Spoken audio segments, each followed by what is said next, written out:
Namaste. You know about those cravings that you have when you had food, when you're already full, but you feel like having something. And usually it's always something that is full of guilt. A nice brownie, some chips, some snacks, some chakna. Everyone loves that and it is always something bad. I wanted to break this pattern, hence I wanted to do something healthy. So we are doing a vegan brownie today.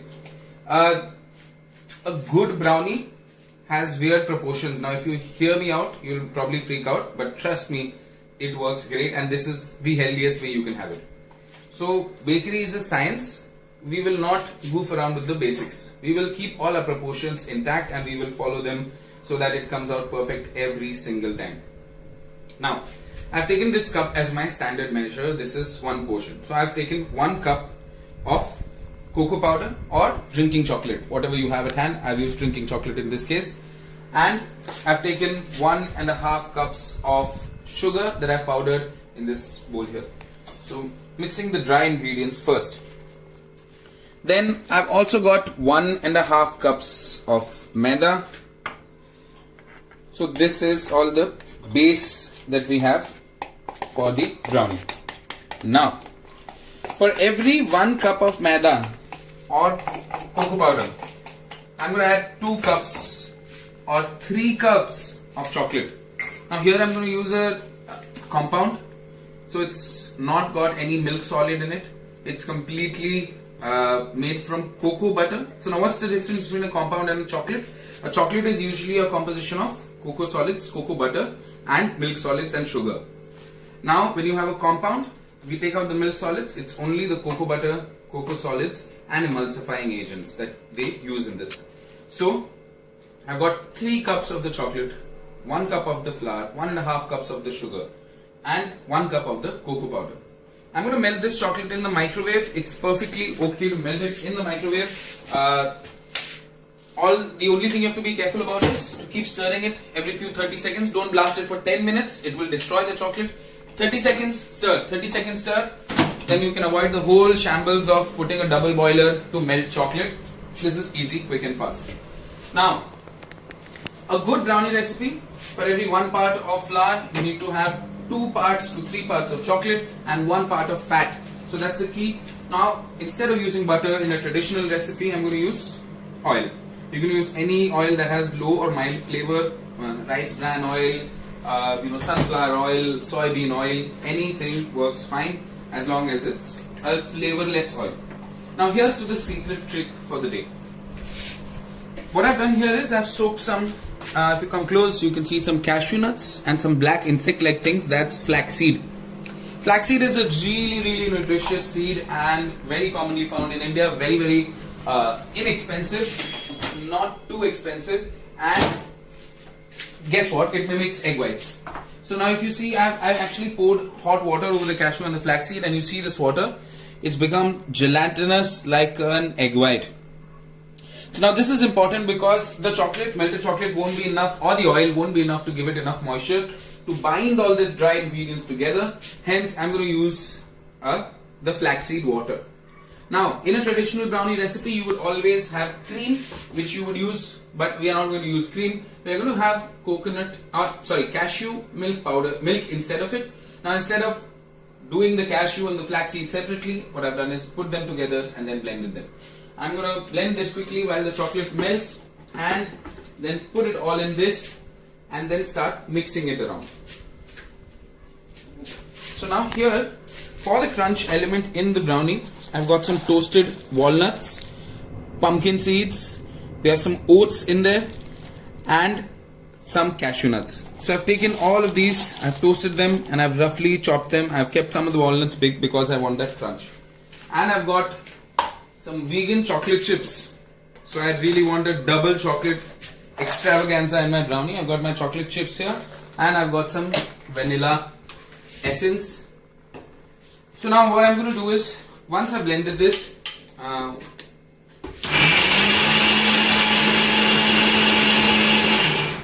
done. So once I've blended the cashew and flaxseed, I'm going to strain it into this and then I'm going to mix the oil, baking powder, baking soda. I'm going to use this tiny spoon of baking powder and tiny spoon of baking soda. Mix everything together and then we'll go into the baking stage. Now another secret that I have here is this. Now this is an overripe banana which I'm going to use because, come on, no one likes to eat a dirty, ugly looking banana. So what we'll do is we'll blend it up and then we will add it into the brownie. We will also add peanut butter if you have it. If you don't, it's absolutely fine. So all of these will give the brownie a lot of moisture and a lot of fudginess that you get at the end of it. So once I start mixing, I'll come back and then we'll take it from there.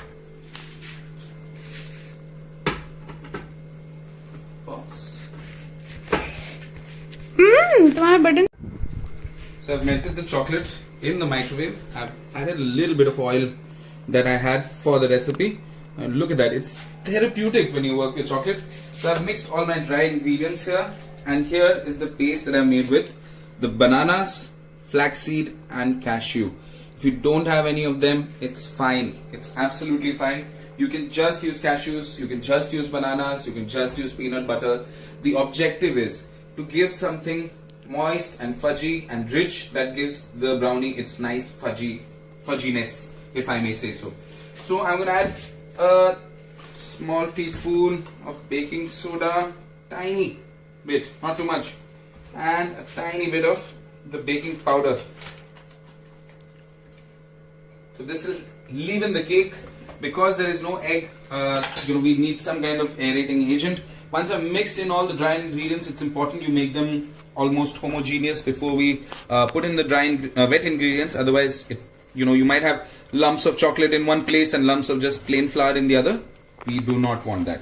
So once we've got this mixed, we've got our liquids inside. So this will work as our egg and cream replacement for the brownie. So the oil is working as a butter replacement for the brownie, and there is no replacement for some amazing chocolate. The only thing is that it's a vegan chocolate. So I'm going to clean all these bowls out and start mixing it in. Once I've made this into a homogeneous batter, that's when I will add this and put it inside a baking dish.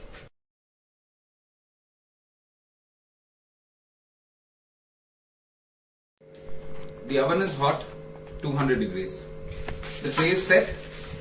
I've got some baking paper in it, which I've moistened and crushed so that it fits easily. Otherwise, you can just put oil and then put flour and dust it with the flour. That's good enough. It can act as a non-stick. Now here, look at my batter. Looks so beautiful. No one can say that it doesn't have eggs or it doesn't have any butter. So it's rich. You can taste it to see the sugar level. If it's not enough, if you want more, you can always add some. I'm going to add 2 drops of vanilla essence. I'm going to add all my beautiful nuts. That's going to add the crunch to it. And I've got some oats to help with the protein, to help with the nutritional value of the brownie. And I've got a buttload of chocolate chips because I like melty chocolate inside my brownie. So I've got this. Just give it a quick mix. You don't really need to knead it per se. It's okay if it's unevenly distributed. You just want a little bit of everything in every part of the brownie. And then straight into the bowl, into the oven, and then you just cook it till it gets cooked. There is no fixed amount of time that you need to put it in the oven for. What I do is take a toothpick, check the center, the thickest part. If that's cooked, then it's cooked. Now, every oven behaves differently, and so does every ingredient and every weather. So just understand it, try it once, and I'm sure you'll get the hang of it. And let's come back and see how beautiful this turns out. So I got my brownie out. Now before I got it out, I put a knife in the center of the brownie because that's the part that gets cooked the last. Now when you get your knife out, you don't want it to be fully wet and like gooey, but you don't want it to be fully dry as well. If it's fully dry, that means the cake has overbaked. That means the brownie is going to be too dry and too chalky, if I might say.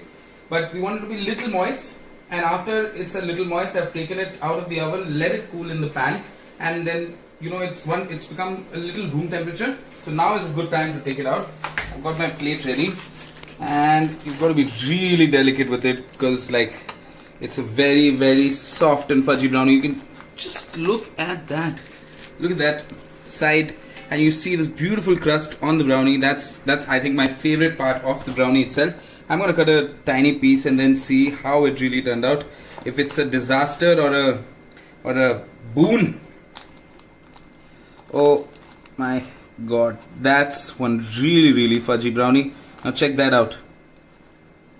Whoa, that's a whole new definition to fudgy brownie. I'm gonna try and see if it can tell me that it's a vegan brownie or not. I swear to God, this is too good for the Queen of England. I mean, even she's not worthy of it. Give it a try at home and then tell me if this is the most gooeyest, beautiful brownie that you've ever tasted.